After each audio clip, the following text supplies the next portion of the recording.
లో పనిచేశాను. మరలా స్కూల్ అసిస్టెంట్గా వడ్డాదిలో పనిచేశాను. జూనియర్ లెక్చరర్గా నా ఫస్ట్ అపాయింట్మెంట్ ముంచింగ్పుట్టు. ఆ తర్వాత చోడవరంలో పనిచేశాను. మళ్ళీ డిగ్రీ కాలేజీ లెక్చరర్గా కృష్ణా కాలేజీలో పనిచేశాను. సబ్బవరంలో నాకు 12 సంవత్సరాల సర్వీస్ ఇంకా ఉండగా విఆర్ఎస్ తీసుకున్నాను. అంటే నా కెరీరు 1996లో స్టార్ట్ అయ్యి 2023లో గవర్నమెంట్ ఎంప్లాయీగా నా కెరీర్ ముగిసింది. నా కెరీర్లో 2 ప్రదేశాలు 2 పోస్టులు మర్చిపోలేను. ఈరోజు ఇక్కడ నేను ఎమ్మెల్సీగా నిలబడ్డానికి కారణం కూడా ఆ 2 ప్లేస్లే. ఒకటి, వడ్డాదిలో నేను స్కూల్ అసిస్టెంట్గా పనిచేయడం. 2, జూనియర్ లెక్చరర్గా ఈ చోడవరం కళాశాలలో నేను పనిచేయడం. మా మేషర్ అన్నారు, చోడవరం పేరులోనే వరాలను అందించే పట్టణం ఇది. అందులో భాగంగా నాకు కొంత పేరునిచ్చింది, ఈరోజు ఈ హోదానిచ్చింది. 100కి 100% అని చెప్పలేకపోయినా 50% ఖచ్చితంగా ఈ చోడవరానికే దొక్కుతుంది. ముందుగా మీ అందరికీ నేను కృతజ్ఞతలు తెలియచేయాలి. నాకు ఇప్పుడు అవకాశం రాలేదు, ఇప్పుడు వచ్చింది కాబట్టి చెప్తున్నాను. నాకు నిజానికి ఫ్యామిలీ బ్యాక్గ్రౌండ్ లేదు. గట్టిగా మాట్లాడితే నాన్నగారు కూడా లేరు. చిన్నప్పుడే నాకు ఊహ తెలిసినప్పటి నుంచి మా నాన్నగారు లేదు, మా అమ్మ నేనే. సంతానం కూడా అక్క చెల్లెళ్ళు తమ్ముళ్ళు కూడా ఎవరు లేరు, మా అమ్మగారు నేనే. అంటే ఎందుకు చెప్తున్నానంటే ఫ్యామిలీ బలం లేకుండా, రాజకీయ బలం లేకుండా ఒక ఎమ్మెల్సీగా 35 రోజుల్లో నేను గెలిచాను అంటే దానికి ప్రథమ స్థానం ఎవరంటే విద్యార్థులే, నా విద్యార్థులే. నేను గర్వంగా చెప్తాను, నా విద్యార్థులే నా బలం అని చెప్పడానికి. నాకు తర్వాత గెలిచిన తర్వాత చాలామంది చెప్పారు, నువ్వేంటి ప్రతిసారి విద్యార్థుల బలం అంటే ఏంటి, పార్టీ అని చెప్పాలి అని. ఓకే, విద్యార్థులు ఒక మూమెంట్ తీసుకొచ్చిన తర్వాత మా పార్టీ నాయకులందరూ ఎలక్షన్ చేసిందంతా పార్టీ, తెలుగుదేశం పార్టీ. కాబట్టి నాకు కుడి ఎడమ కన్నులు లాంటి వాళ్ళు నా విద్యార్థులు, ఈ పార్టీ, ఈ 2 కలిపి నాకు ఈరోజు ఈ స్థానాన్ని ఇచ్చాయని నేను గర్వంగా చెప్తాను. యాక్చువల్గా ఇప్పుడు 1:30కి మా గణబాబు గారు రమ్మన్నారు, ఎమ్మెల్యే గారు. 2 to 4 ఇక్కడే ఉండాలి, నువ్వు జడ్జి చేయాలి, ఇక్కడ కొన్ని గేమ్స్ అయ్యి పెడతావు, ప్రశంసలు ప్రతి ఒక్కరు పడాల్సిందే. కానీ ప్రశంస అనేది పన్నీర్ లాంటిది, దాన్ని ఆస్వాదించాలి తప్ప త్రాగడానికి ప్రయత్నం చేయకూడదు అని. మీరు ప్రశంస అనే కంటే ఒక లెక్చరర్, ఒక ఉపాధ్యాయుడి యొక్క ఇంపాక్ట్ చెప్పారు, సొసైటీ మీద ఎలాంటి ఇంపాక్ట్ పడుతుంది అని. నాకు సంబంధం లేకపోయినా మీ విద్యార్థుల ద్వారా మీ ప్రభావం నాపై పడిందని చెప్పి ఒక కానిస్టేబుల్ గారు చెప్పారు. అంటే ఒక సమర్థవంతమైన అధ్యాపకుడు, ఓ సమర్థవంతమైన ఉపాధ్యాయుడిగా ఆయన సొసైటీలో ఉంటే అతని ప్రభావం ఎంత ఉంటుందా ఎప్పుడో సినిమాల్లో చూసాం. బట్ మీ మాటలు వింటుంటే నాకే ఒళ్ళు పులకరించింది. అంటే నా గురించి కాదు, ఒక ఉపాధ్యాయుడి గురించి ఒళ్ళు ఎందుకు పులకరించిందంటే అది వ్యాపారి చిరంజీవిరావుగా కాదు, అధ్యాపకుడైన వ్యాపారి చిరంజీవిరావు. ఒక కర్తవ్యంపై, నైతిక విలువలు, నిజాయితీతో పనిచేసి ఏ ఉద్యోగం అయినా, మరీ ముఖ్యంగా ఉపాధ్యాయ వృత్తి. ఎందుకంటే ఎంఆర్ఓ నిజాయితీగా ఉన్నా, ఒక ఆర్టీఓ నిజాయితీగా ఉన్నా దాని ఇంపాక్ట్ కంటే ఒక టీచరు హానెస్ట్గా పనిచేస్తే, ఒక లెక్చరర్ హానెస్ట్గా పనిచేస్తే సమాజంపై పడే ఇంపాక్ట్ ఎంత అనేది నాకు మీ మాటల ద్వారా తెలియవచ్చింది. అందుకు నేను ఆగి ఉండిపోయాను అనమాట. ఇక్కడ వెళ్ళిపోవాలి ఇప్పటికే. అంటే ఇది నేను చెప్పాను ముందే, ఈ పొగడ్త వ్యాపార చిరంజీవిరావుది కాదు మీరు పొగిడింది, ఉపాధ్యాయుడి గురించి పొగిడారు. నాకు అది నచ్చింది అనమాట. ఎందుకంటే సమాజంలో రోజు రోజుకి ఉపాధ్యాయుడు యొక్క ప్రాధాన్యత తగ్గిపోతున్న ఈ రోజుల్లో ఇప్పటికీ సమాజంలో ఉపాధ్యాయుడి యొక్క ప్రాధాన్యత ఎంత ఉందా అని గ్రహించడంలో నేను నిమగ్నుడై మీ దగ్గర ఉండిపోయాను. ఈ వడ్డాది చోడవరం పర్టికులర్గా మీ బ్యాచ్ నన్ను ఫస్ట్ కొంతమంది ఈ టైంలో వచ్చి మాకు ఇంత టైం కేటాయించారండి, చాలా సంతోషిస్తున్నామండి అమ్మాయిలు చెప్పారు, అబ్బాయిలు కూడా ఒకరిద్దరు చెప్పారు.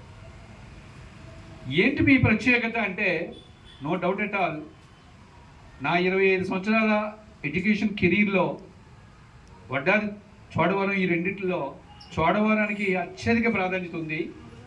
చోడవరంలో నేను పనిచేసిన 5 సంవత్సరాల్లో 2003లో ఇక్కడికి వచ్చాను. నేను 2008లో డిగ్రీ కాలేజీ లెక్చరర్ పోస్ట్ వచ్చి వెళ్ళిపోయాను. 5 సంవత్సరాలు నేను చోడవరంలో పనిచేశాను. ఈ 5 సంవత్సరాల్లో మీ బ్యాచ్కి నాకు ఉన్న అటాచ్మెంట్ అంతా ఇంత కాదు. మీరు అనొచ్చు, ఇంకో బ్యాచ్తో మాట్లాడేటప్పుడు అలాగే అనొచ్చు కదా, అంటే జనరల్గా అందరూ అలాగే మాట్లాడతారు. బట్ నేను జనరల్గా అబద్ధం చెప్పను, మాట అంటే దాని మీద స్టాండ్ అవుతాను. మీ బ్యాచ్కి నాకు ఉన్న అటాచ్మెంట్ ఏంటి? చాలా అటాచ్మెంట్లు ఉన్నాయి. మీరు ఇప్పటికే కొన్ని అటాచ్మెంట్లు చెప్పేశారు. ఏంటి ఆ అటాచ్మెంట్లు? నెంబర్ 1, ఒక ఫంక్షన్ చెయ్యాలి అంటే అది 2003, 2005 బ్యాచ్కే దక్కుతుంది ఆ ఘనత. ఆ టైంలో గంటా శ్రీనివాసరావు గారు ఎమ్మెల్యే గారు. నేను ఇక్కడ ఎకనామిక్స్ లెక్చరర్ని. కామర్స్లో తెలుగు మాస్టర్ పోటీ పడి ఫంక్షన్ చేసేవారు. హిస్టరీలో హెచ్ఈసికి నేను మీకు లీడ్ చేస్తూ నాకు వికేటీఎం మహాలక్ష్మి గారు చాలా సహాయ సహకారంగా ఉండి ఈ నాటికలు, స్కిట్లు అవి వేయించేవారు. తర్వాత నాకు లక్ష్మీకాంత మేడం గారు వచ్చి యాడ్ అయ్యారు. బట్ ముందు మాత్రం వికేటీఎం మేడం గారు చాలా హెల్ప్ చేసేవారు. మనకి హిందీ మాస్టర్ కూడా నాకు హెల్ప్ చేసేవారు. పోటీ పడి చేసేవాళ్ళం ఏదైనా ఫంక్షన్ చేయాలంటే. నాకు బాగా గుర్తుంది, గంటా శ్రీనివాసరావు గారు ఆ రోజు మన ఫంక్షన్కి రాబోతున్నారని తెలిసి, డబ్బులు లేవు మన దగ్గర, ఎకనామిక్స్లో చదువుకుంటాం, ఎప్పుడైనా ఏదైనా చేసేటప్పుడు లో కాస్ట్ లేదా నో కాస్ట్ అనే పదాలు వాడతారు. ఏ పని చేసినా లో కాస్ట్, తక్కువ ఖర్చుతో పని చేయాలి, లేదా నో కాస్ట్, అసలు ఖర్చు లేకుండా పని చేయాలి. అది ఎట్లా చేయాలి? ఆ రోజు అందరూ పేదరికంలో ఉన్నాం, నాతో సహా. నేను కూడా ఏదో ఉద్యోగం అవుతుంది. ఏర్పాట్లు ఎవరు చేశారు అని అడిగారంటే ఆ ఘనత 2003-05 బ్యాచ్కే దొక్కుతుంది. ఒక ఎమ్మెల్యే పొగిడాడంటే నన్ను కాదు పొగిడింది, దాని వెనుకనున్న మీ బ్యాచ్ని, మీ కృషిని పొగిడాడు. అందుకే మీ బ్యాచ్కి నాకు అంత అటాచ్మెంట్ అవుతాను. అలాగే ఇక్కడ చిన్నపాటి అవినీతి, సిఎండి కాస్ట్ డిపాజిట్ మనీ విషయంలో, సిడిఎం విషయంలో ఇప్పుడే మన బాలు చెప్పాడు, మా తెలుగు మేషర్ చెప్పారు. అరే మనకి ఇలా జరుగుతుందిరా, దీని మీద పోరాటం చెయ్యాలంటే ధైర్యం ఉన్న స్టూడెంట్స్ కూడా ఉండాలి కదా. ఓ నాయకుడు ఎదగాలంటే ఆ నాయకుడికి సపోర్ట్ చేసే కార్యకర్తలు ఉండాలి ఎప్పుడైనా సరే. ఆ రోజు మనం దీని మీద పోరాటం చేస్తామంటే తగ్గేదే లేదని చెప్పి 2003 అనేది. ఎందుకంటే నా కెరీర్లో ఎప్పుడు ఏ బ్యాచ్ కూడా నేను మంచి చేస్తే నా వెనకాతలు నిలబడ్డారు. అలాగే నేను ఎప్పుడు చెడు చేయలేదు. సార్ మీ వెనకాతలు ఉన్నాం మేము, మీరు నిలబడి పోరాటం చేయండి, నిజాయితీగా పనిచేయండి అని చెప్పి మీరు నాకు ఇచ్చిన ఆ మనోస్థైర్యం, ఆ మానసిక ధైర్యం నాకంతా ఇంత కాదు. అందుకే మీ బ్యాచ్ నా కెరీర్లో టాప్ 1 స్థానంలో ఎప్పుడు నేను ఇస్తాను.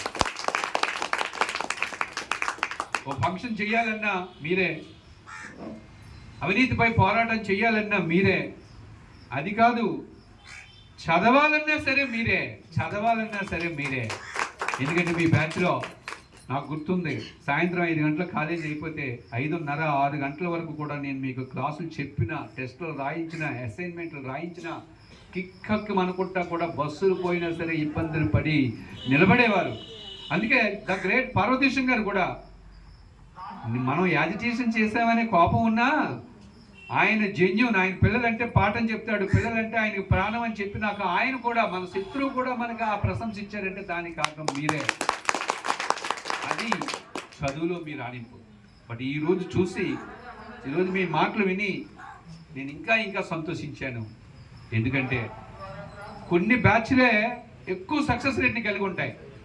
కొన్ని బ్యాచ్లే డిగ్రీ ఇదే కాలేజీలో ఆ 3 రూముల్లోనే నేను డిగ్రీ చదివాను. ఈ 3 రూముల్లో మా బ్యాచ్లో మోర్ దెన్ 50% ఈరోజు టీచర్లుగా పనిచేస్తున్నారు. మోస్ట్ సక్సెస్ఫుల్ బ్యాచ్ డిగ్రీలో ఎవరు అంటే మేము. అలాగే నేను చదువుకున్న విద్యార్థులు, నేను పాఠం చెప్పిన విద్యార్థుల్లో మోస్ట్ సక్సెస్ఫుల్ బ్యాచ్ ఏది అంటే ఖచ్చితంగా చెప్తాను. ఎందుకు చెప్తానంటే నేను కాదు, ఇప్పుడు మీరే చెప్పారు. మీ బ్యాచ్లో ఏపీపీఎస్సీలో సెలెక్ట్ అయిన మన నారాయణ ఏపీపీఎస్సీలో సెలెక్ట్ అయ్యాడు, డిఎస్సి ద్వారా స్కూల్ అసిస్టెంట్ సెలెక్ట్ అయ్యాడు, అగైన్ ఏపీపీఎస్సీ ద్వారా జూనియర్ లెక్చరర్ పోస్ట్ సంపాదించుకున్నాడు. ఏపీపీఎస్సీ అంటే స్టేట్ వైడ్ కాంపిటీషన్లో ఉన్న పోస్ట్ అది మీ బ్యాచ్లోనే. మీ బ్యాచ్లో లీగల్ సెల్లో పనిచేసే విద్యార్థి ఉన్నాడంటే నిజంగా నేను గర్వపడుతున్నాను. ఇలాంటి బ్యాచ్ని మా లెక్చరర్స్ ప్రొడ్యూస్ చేసినందుకు గట్టిగా చెప్పాలి అంటే ద్రోణాచార్యుడు అర్జునుడు కాంబినేషన్ మీకు తెలుసు. ద్రోణాచార్యుడిగా పేరు రావడానికి కారణం ఆయన గొప్పతనం కాదు, అర్జునుడు లాంటి ప్రపంచ విలువిద్యలో మేటికారుడైన అర్జునుడు లాంటి శిష్యుడు దొరికినందుకు ద్రోణాచార్యుడిగా పేరు వచ్చింది. కాబట్టి మీలాంటి శిష్యులు లభించినందుకు అధ్యాపకులుగా మాకు ఆ పేరు వస్తున్నది. కాబట్టి ఈరోజు హెచ్డిఎఫ్సిలో పనిచేస్తున్నారు, యూనియన్ బ్యాంక్లో పనిచేస్తున్నారు, బ్యాంకింగ్ రంగంలో వచ్చి ధైర్యంగా నడిపించగలిగిన మేము గర్వపడుతున్నాం. అవినీతిపై పోరాటం చేయాలన్నా మీరే, ఓ ఫంక్షన్ ఎమ్మెల్యేల్ని మురిపించాలన్నా మెరిపించాలన్నా మీరే, చదువులోనే కాదు ఉద్యోగంలో రాణించాలన్నా మీరే అవుతుంది. కాబట్టి ఈరోజు అందుకే పిల్లలు ఏ స్థాయిలో ఉన్నారని ఎందుకు అడుగుతున్నానంటే చక్కగా పిల్లల్ని ఒక పక్క స్కూల్ ఎడ్యుకేషన్లో ఒక పక్క ఇంటర్మీడియట్ ఇది గుర్తుపెట్టుకోండి. మంచి తల్లి మంచి తండ్రి ఎప్పుడు కూడా జనరల్గా మీరు ఎప్పుడైనా చూడండి, రౌడీలు కానీ క్రిమినల్స్ని కానీ ఎప్పుడైనా చూడండి, ఎక్కువగా వాళ్ళు డిస్టర్బ్డ్ ఫ్యామిలీస్ నుంచి వస్తారు. తండ్రి సరిగ్గా చూడకో, తల్లి సరిగ్గా చూడకో, ఇంటి దగ్గర కలహాల వల్ల సమాజంలో అలాంటి ఎన్విరాన్మెంట్లో పెరగడం వల్ల వాడు పాడైపోతాడు. అలా కాకుండా ఒక పిల్లవాడు ఒక విద్యార్థి మంచి ఎన్విరాన్మెంట్లో పెరిగితే, మంచి తండ్రి దగ్గర పెరిగితే, మంచి తల్లి దగ్గర పెరిగితే, మంచి కుటుంబం నుంచి ఆవిర్భవిస్తే వాడిలో చెడు అనేది సాధ్యమైనంత వరకు రాదు. అందుకే మీ ఫ్యామిలీ బ్యాక్గ్రౌండ్ ఎందుకు అడిగానంటే ఒకవేళ జీవితంలో ఉద్యోగం లేకపోయినా నష్టం లేదు, వ్యాపారం లేకపోయినా నష్టం లేదు, మంచి తల్లిగా మంచి తండ్రిగా కానీ విజయవంతమైతే సమాజానికి మన వంతు సేవ మనం చేసినట్టే. గుర్తుపెట్టుకోండి, అది కూడా సేవే. నేను అందుకే ఇప్పుడు పిల్లలతో చెప్తూ ఉంటాను, అరే ఇప్పుడే నుంచే లక్ష్యాలు పెట్టుకోండి. జీవితంలో ఏం కావాలనుకుంటున్నారో లక్ష్యాలు పెట్టుకోండి. గవర్నమెంట్ ఉద్యోగం కావాలా, దానికి తగ్గట్టుగా ప్రిపేర్ అవ్వు. ప్రైవేట్ ఉద్యోగం కావాలా, దానికి తగ్గట్టుగా ప్రిపేర్